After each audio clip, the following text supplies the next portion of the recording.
We all need to broaden our perspective, our perception. I'm a perspective junkie.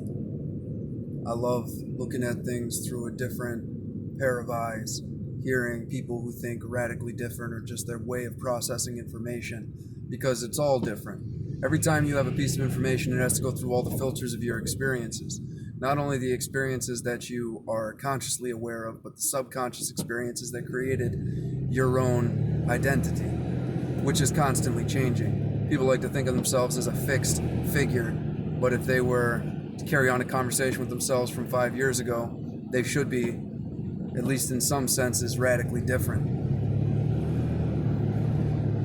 In order to fully understand a concept, you have to understand its negatives and its positives. You have to be able to see it in depth. And if it's a concept that you like, it's not necessarily going to be looked at without bias. Or if something is true and you hold on to it too long, it becomes dead. I believe that was Zen Master Hakuin talks about how people cling to truths that they understand, and they want to be so proud of themselves that they understand this truth, this concept, that it becomes dead. It becomes something that defines them, stagnates them, because now they're no longer open to any other perspectives, any other truths. They think that they know the truth.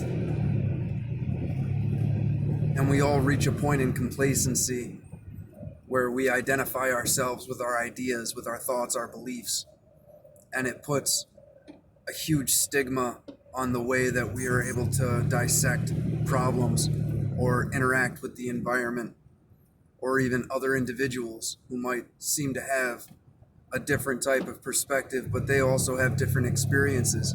They have different knowledge. There's different information. Maybe it's misinformation. Maybe they are being foolish, but there's a reason why they think that way, right? If you take a drug addict, for example, it makes sense to them why they're doing what they're doing, because the highest level of happiness comes from them using this drug. It may be a chemical dependence and a mental dependence that they have, but it makes sense to them why they do it. If you took a happiness poll of all the drug addicts, you would conclude that drugs are what makes you happy. Now, these people that want communism or advanced socialism and the universal basic income and all of these things, their perspective is that it's fair. And that's all well and good, but this is more of an emotional perspective. And there are emotional perspectives, there are intellectual perspectives, and both can be skewed. We look at intention entirely too much. What did we intend to have happen? When we analyze our own decisions and our own thoughts. It's a beautiful intention. I'm driving through the city right now. There we go. It's a beautiful thing. The thought, the idea of everything being communal, right? Which would be the base word of the communism. You know, everybody unites, everybody goes. But you got to get the idea separated from it in fact. And of course, this can't be done without some type of bias. Even myself, in concluding this, is under some sort of bias based off of my own experiences and knowledge that I have taken in. But we need to seek to understand each other and base motives and understand that we do not understand and seek to, and not be in love with our own ideas unless they have been proven and they stand the test of time. But even so, new information should not offend you in the reanalyzing of said data information. See, knowledge compounds. The more you know, the more you are capable of knowing.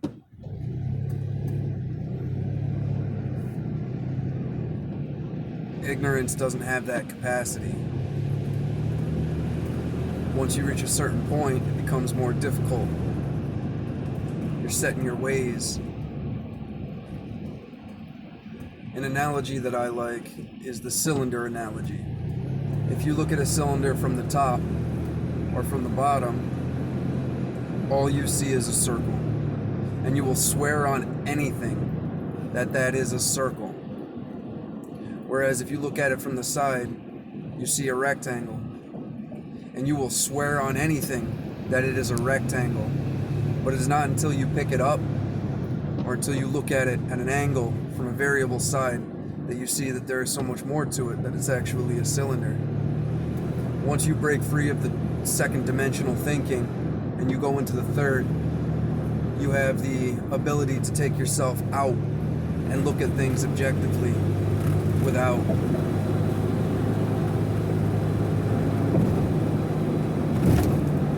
as soon as you believe you know, you're going to have a problem. There are things that can be known, but you never want it to be a part of your core identity. The knowledge that you have. Constantly dig deep. The more you know, the more you realize you won't know. The more you understand that you don't know.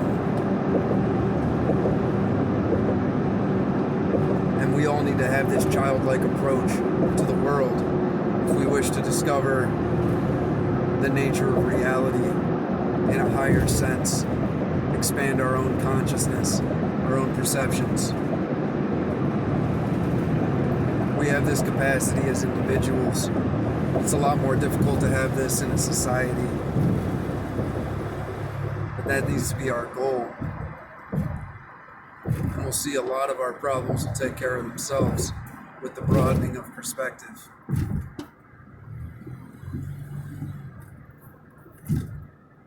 We have more in common with each other than those that want us to fight.